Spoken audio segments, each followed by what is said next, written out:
Hello ਦੋਸਤੋ, ਕਿਵੇਂ ਹੋ ਸਾਰੇ ਜਣੇ। ਉਮੀਦ ਕਰਦਾ ਤੁਸੀਂ ਠੀਕ ਠਾਕ ਹੋਵੋਗੇ।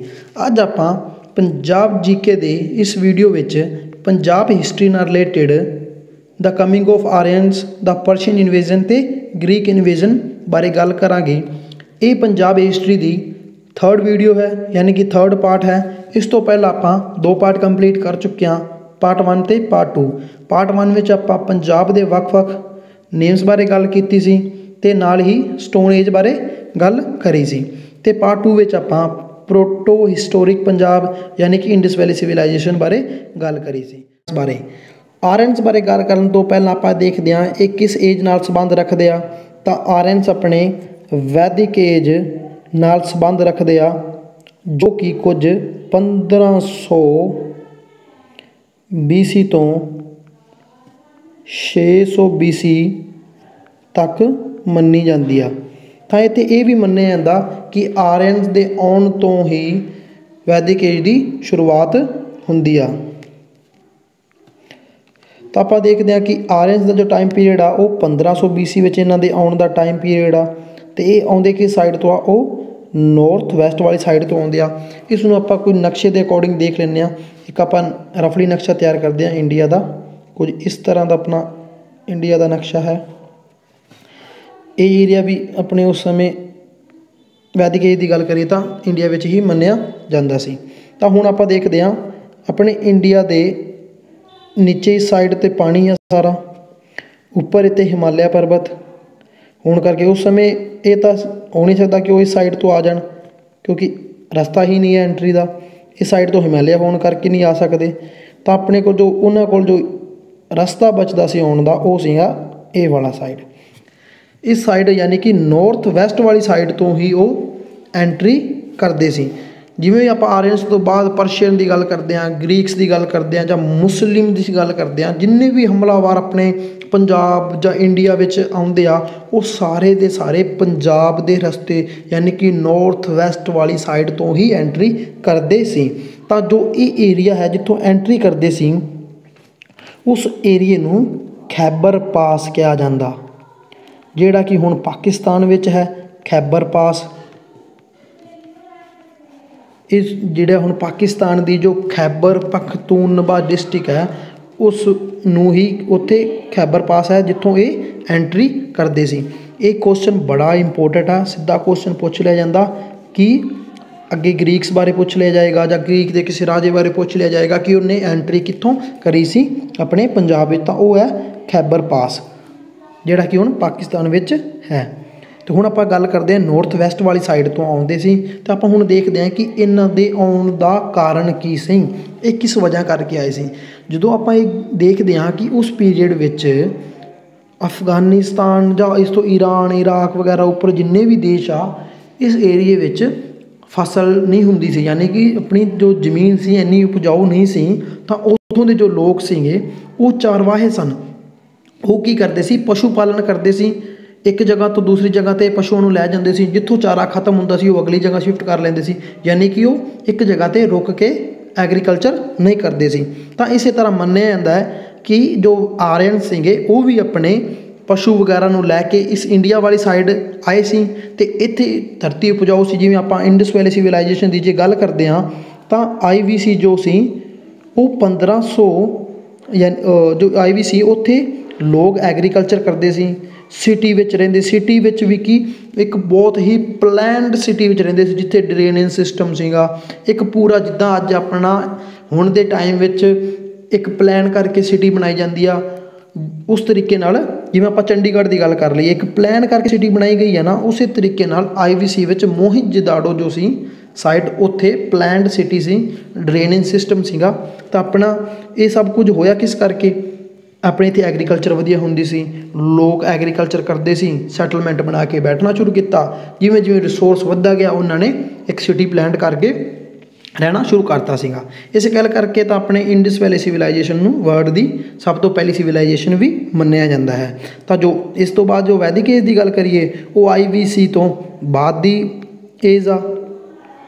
ਬਟ ਇੱਕ ਗੱਲ ਹੋਰ ਆ, ਜੋ ਇੰਡਸ ਵੈਲੀ ਸਿਵਲਾਈਜੇਸ਼ਨ ਹੈ ਉਹ 1750 ਦੇ ਪਾਸ ਖਤਮ ਹੋ ਜਾਂਦੀ ਆ, ਅਤੇ ਆਰੀਅਨਸ ਆਉਂਦੇ ਆਪਣੇ ਕੋਲ 1500 BC ਵਿੱਚ, ਇਹ 1750 BC 'ਚ ਖਤਮ ਹੁੰਦੀ ਆ। ਹੁਣ ਇੱਥੇ ਦੇਖਿਆ ਜਾਂਦਾ ਕਿ ਇਹ ਆਉਂਦੇ 1500 BC ਵਿੱਚ ਆ, ਖਤਮ ਇੰਡਸ ਵੈਲੀ ਸਿਵਲਾਈਜੇਸ਼ਨ 1750 BC ਵਿੱਚ ਹੁੰਦੀ ਆ।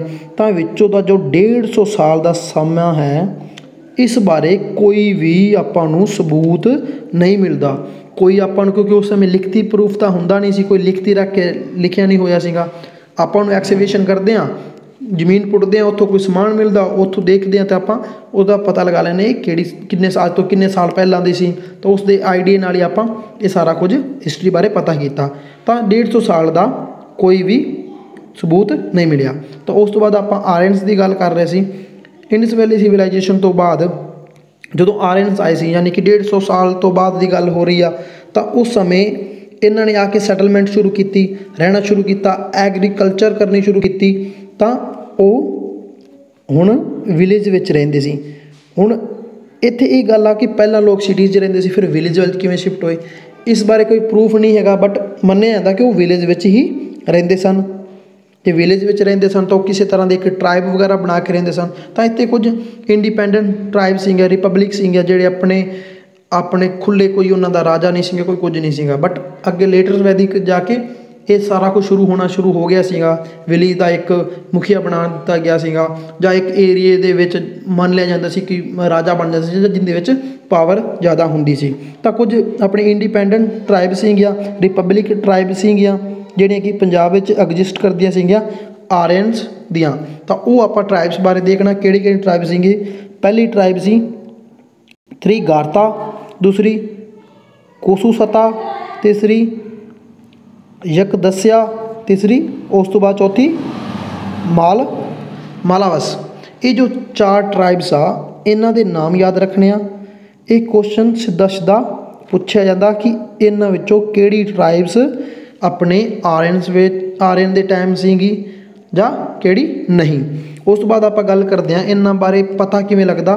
ਤਾਂ ਉਹ ਪਤਾ ਲੱਗਦਾ ਇਹਨਾਂ ਦੀ ਕੁਝ ਸਾਈਟਸ ਦੀ ਐਕਸਕੇਵੇਸ਼ਨ ਕੀਤੀ ਗਈ ਆ, ਉਸ ਤੋਂ ਪਤਾ ਲੱਗਦਾ। ਜਾਂ ਇਹਨਾਂ ਨੇ ਤਾਂ ਲਿਟਰੇਚਰ, ਕਿਉਂਕਿ ਆਰੀਅਨਸ ਦੇ ਆਉਣ ਤੋਂ ਬਾਅਦ ਤਾਂ ਇਹਨਾਂ ਨੇ ਲਿਟਰੇਚਰ ਲਿਖਣਾ ਸ਼ੁਰੂ ਕਰ ਦਿੱਤਾ ਸੀਗਾ, ਜਿਵੇਂ ਕਿ ਰਿਗਵੇਦ ਹੋ ਗਿਆ, ਵੇਦਸ ਲਿਖੇ ਸੀਗੇ ਇਹਨਾਂ ਨੇ, ਮਹਾਭਾਰਤ, ਰਾਮਾਇਣ ਵਗੈਰਾ ਅੱਗੇ ਗੱਲ ਕਰਾਂਗੇ, ਇਹਨਾਂ ਨੇ ਲਿਖੇ ਸੀਗੇ। ਇਸ ਤੋਂ ਬਾਅਦ ਇਹਨਾਂ ਸਭ ਤੋਂ ਹੀ ਪਤਾ ਚੱਲਦਾ ਕਿ ਆਰੀਅਨਸ ਇਸ ਤਰੀਕੇ ਨਾਲ ਰਹਿੰਦੇ ਸੀ, ਜਾਂ ਉਹਨਾਂ ਦਾ ਜੋ ਕੁਝ ਵੀ ਉਹਨਾਂ ਦਾ ਸਿਸਟਮ ਸੀਗਾ, ਇਸ ਬਾਰੇ ਸਭ ਪਤਾ ਚੱਲਦਾ ਅੱਗੇ ਇਹਨਾਂ ਨੇ ਲਿਟਰੇਚਰ ਜੋ ਲਿਖੀ ਆ।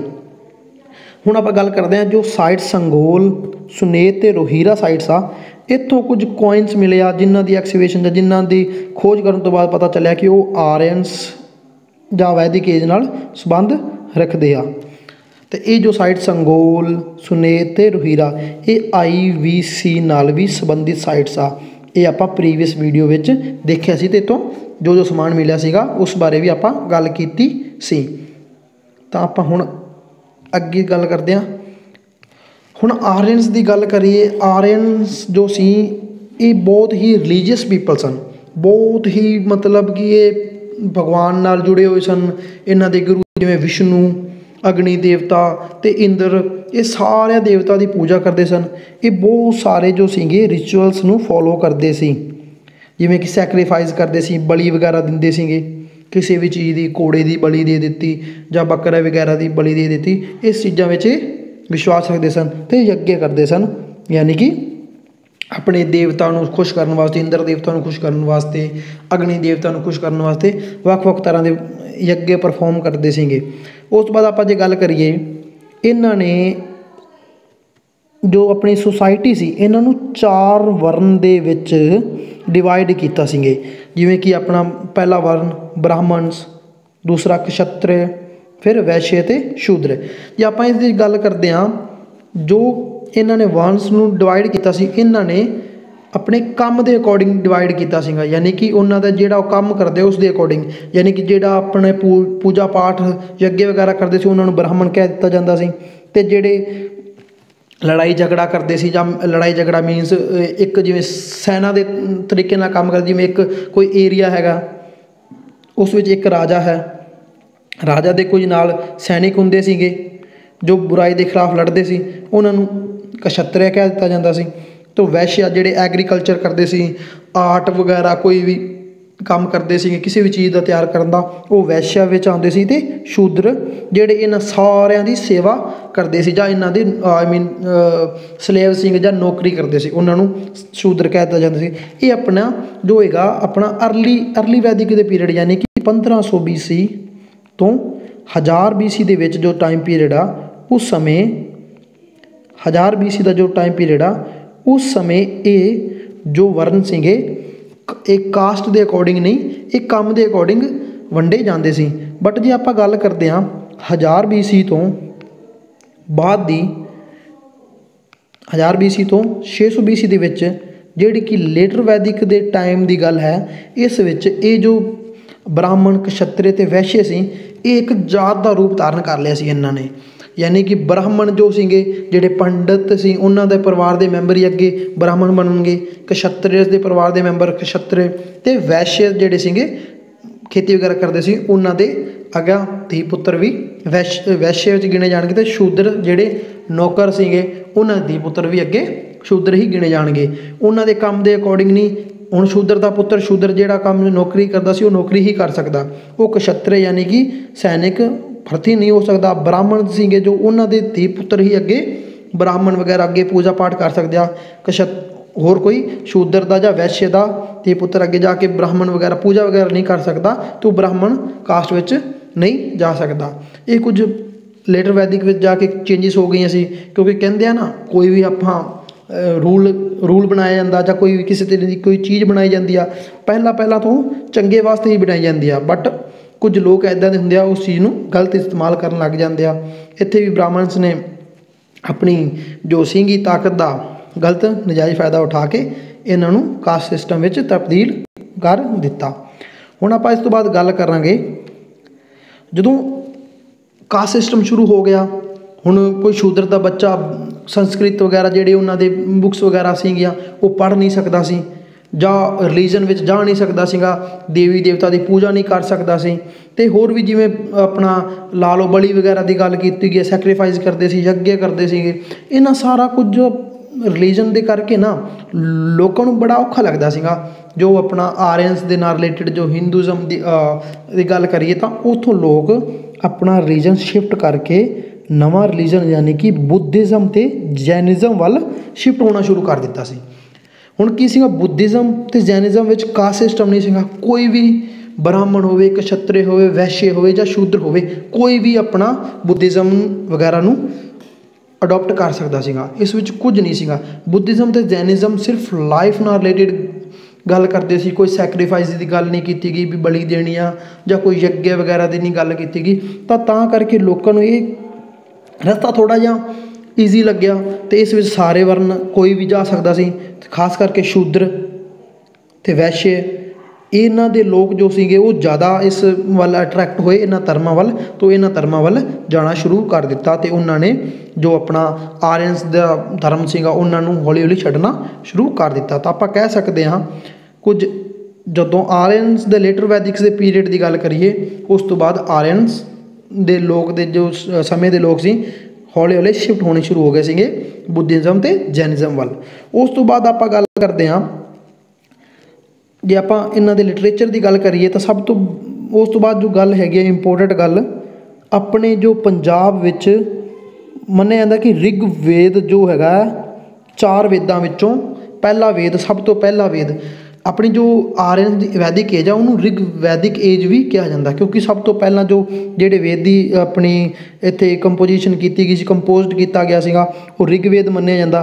ਅਤੇ ਇਸ ਗੱਲ ਤੋਂ ਹੀ ਇਸ ਨੂੰ ਰਿਗਵੇਦ ਏਜ ਵੀ ਕਿਹਾ ਜਾਂਦਾ, ਯਾਨੀ ਕਿ ਵੈਦਿਕ ਏਜ ਨੂੰ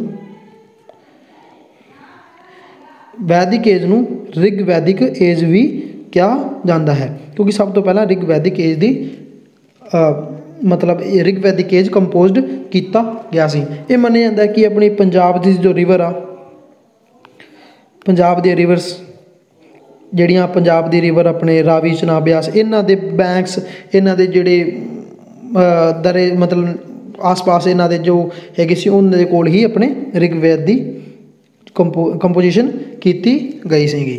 ਅਤੇ ਉਸ ਤੋਂ ਬਾਅਦ ਜਿਵੇਂ ਆਪਣੇ 4 ਵੇਦ ਦਾ ਰਿਗਵੇਦ ਹੋ ਗਿਆ, ਯਜੁਰਵੇਦ ਹੋ ਗਿਆ, ਆਯੁਰਵੇਦ ਹੋ ਗਿਆ ਅਤੇ सामवेद हो गया। ये 4 वेद आ याद कर लेने। बाकी इस वैदिक एज की गल आप इंडियन हिस्टरी में बहुत ही डिटेल नाल करते हैं तो बहुत बारी होर एस्पैक्ट वगैरह भी पढ़ते हैं, लेकिन पंजाब नाल जो रिलेटिड आ आप ऋग्वेद की गल करनी आ कि ऋग्वेद की जो कंपोज किया गया सीगा अपने ਜਾਂ लिखिया गया सीगा वो अपने पंजाब विच लिखिया गया सी। उस बाद आप गल करते हैं ये भी मन्निया जाता है कि जो महाभारत महाकाव्य जिन्होंने कहते हैं ना एपिक्स, महाभारत ते रामायण ते भगवत गीता ये भी पंजाब विच ही कंपोज्ड की गई आ, ये मन्निया जाता। ठीक है। उस बाद जो आप गल करते हैं जो अपने रामायण विच अपने श्री राम की गल की गई आ, श्री राम जी की जो माता सीगे मदर सी वो मन्निया जाता कि वो अपने पंजाब पटियाला तो ही बिलोंग करते सी। ये गल दशम ग्रंथ विच लिखी गई आ जिहड़ी कि श्री गुरु गोबिंद सिंह जी ने दशम ग्रंथ विच लिखिया कि लॉर्ड रामा यानी कि अपने जो श्री राम जी उन्हां दे माता जी पंजाब पटियाला जिला पंजाब दे पटियाला जिला विच उस समय रहिंदे सी जां इस एरिए नूं ही बिलोंग करते सीगे। ये गल मन्नी जाती आ ते क्वेश्चन ज़्यादा उस चीज़ तो नहीं आता जिस चीज़ श्योरिटी नहीं हुंदी, क्वेश्चन सिर्फ उस चीज़ तो आता जिहड़े पक्के हुंदे आ। बाकी महाभारत रामायण की गल की जाए तो ये अपने पंजाब विच ही कंपोज्ड की गई सी। हुण आपां गल कर लैंदे आ जो अपने अज दियां एट प्रैजेंट नदियां जां अपने जो नदियां हैगियां अपने पंजाब विच उन्हां दे वैदिक एज विच की नाम सी। सब तो पहला आप जी इंडस की गल करते हैं, इंडस की तो इसका नाम सिंधु सी। इस गल करके तो IVC नूं सिंधु घाटी की सभ्यता भी कहा जाता क्योंकि वैदिक एज विच इसका नाम सिंधु सी। मतलब पहला तो ही सिंधु सीगा ते अगे इन्होंने अडोप्ट कर लिया जां इस तो बाद आप गल करें एंशियंट के नाम की गल कर लेना वैदिक नूं छड्ड के आप ये भी कह सकते हैं कि इन्हां नदियों के नाम एंशियंट टाइम विच की सीगे। ठीक है। एंशियंट टाइम के अकॉर्डिंग देखेंगे तो वो भी देख सकते हैं। उस तो बाद देखते हैं जेहलम नदी का जो अपने इत्थे जेहलम हैगी आ हुण तो आप मनते ही आप मनते हैं कि ये अपने पाकिस्तान विच आ, लेकिन आप इन्हां दे नाम देख रहे हैं इनू वतिस्ता नाम तो जानिया जाता सीगा एंशियंट टाइम विच। ब्यास नदी इनू विपासा नाम तो जानिया जाता सीगा।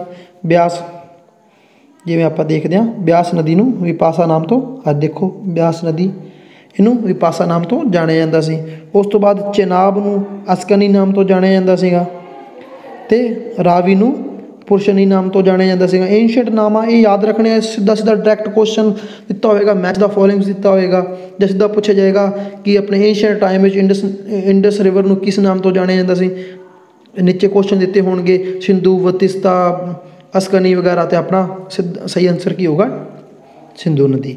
तो सतलुज नू किस नाम तो जानिया जाता सी सतुदरी।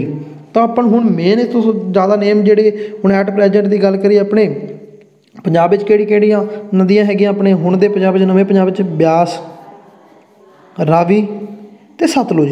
इन्हां दे तां नाम तुहानूं रट्टे होने चाहिए। बाकी नाम सारिਆਂ ਦੇ पता होने चाहिए क्योंकि जो भी आप गल करते हैं एंशियंट टाइम की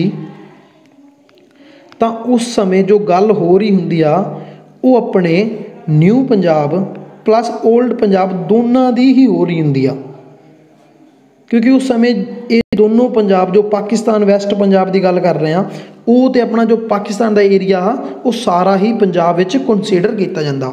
इस कर गल करके आपां नूं ये सारे एरिए नूं पंजाब ही मान के चलांगे एंशियंट विच। अगे जो इनकी फर्दर डिवीजन हुई वो तो बाद की गल आ लेकिन हुण आपां इहनूं इस तरीके नाल ही मान के चलना है।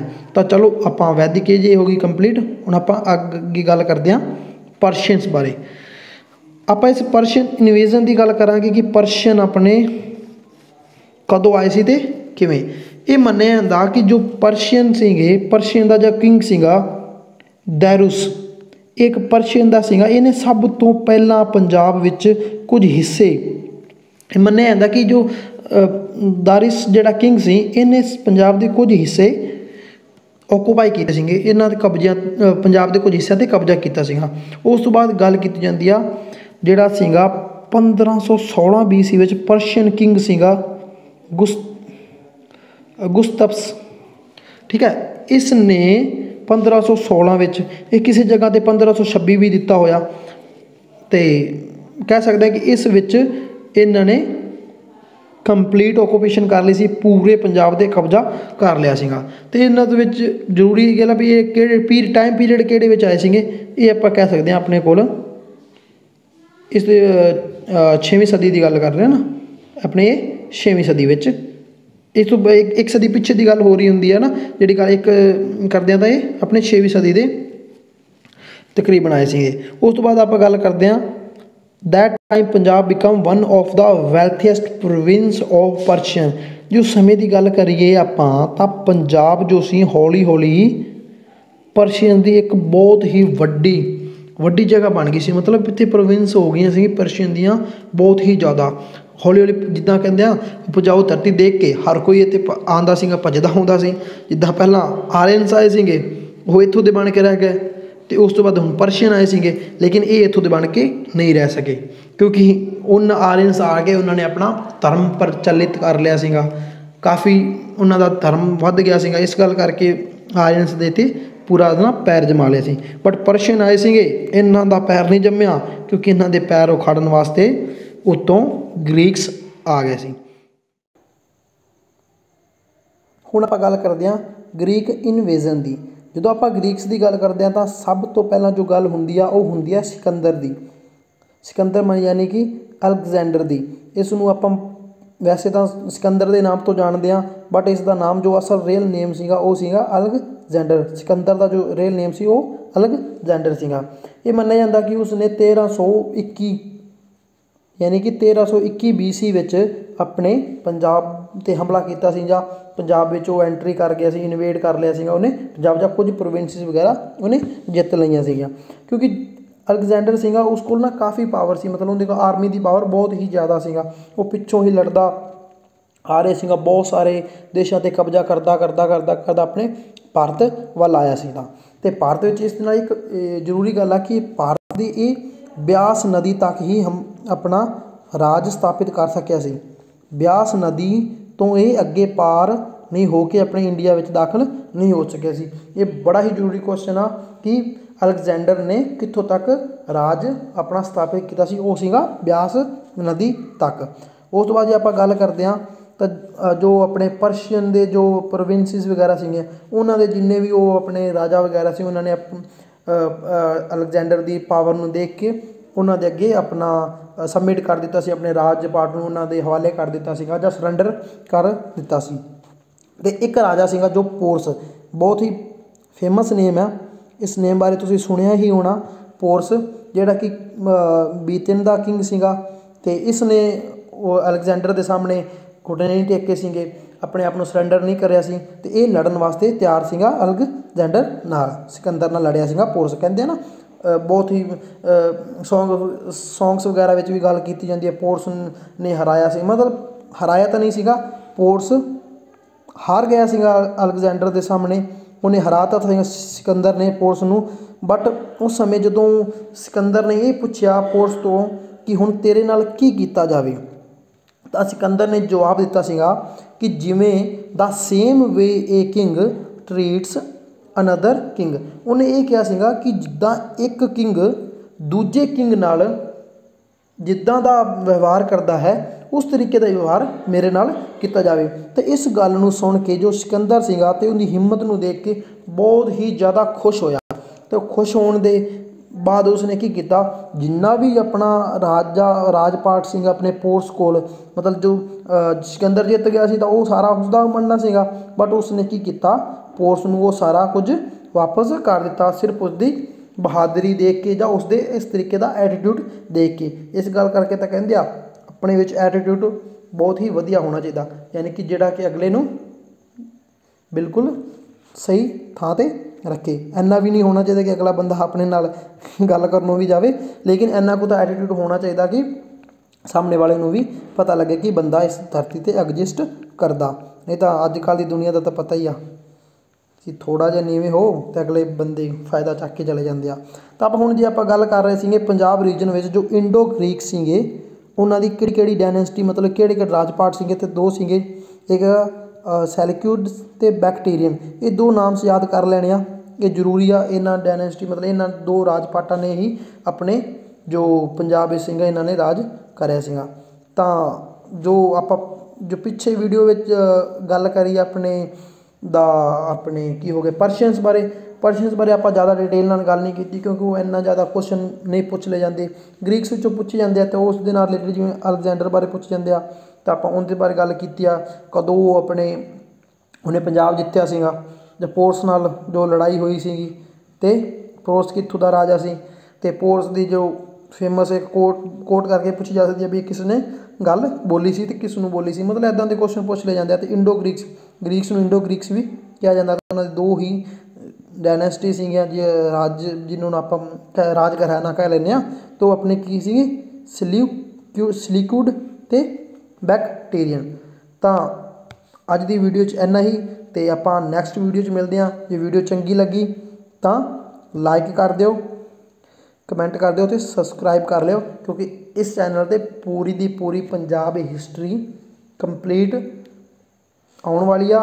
तो पार्ट 1 तो पार्ट 2 देखने लिए डिस्क्रिप्शन में दिते लिंक तो जाके तुम देख सकते हो। सबसक्राइब करना ना भुल्लिओ, बैल आइकन नूं दबा लिओ क्योंकि जो मेरी जो नवी वीडियोज़ आए तुहाडे तक सब तो पहला पहुँच सके। जे नॉलेज चंगी लगी तो शेयर जरूर करियो क्योंकि जो भी तैयारी कर रहा उस वास्ते बहुत ही जरूरी आ। तो थैंक यू, धन्यवाद।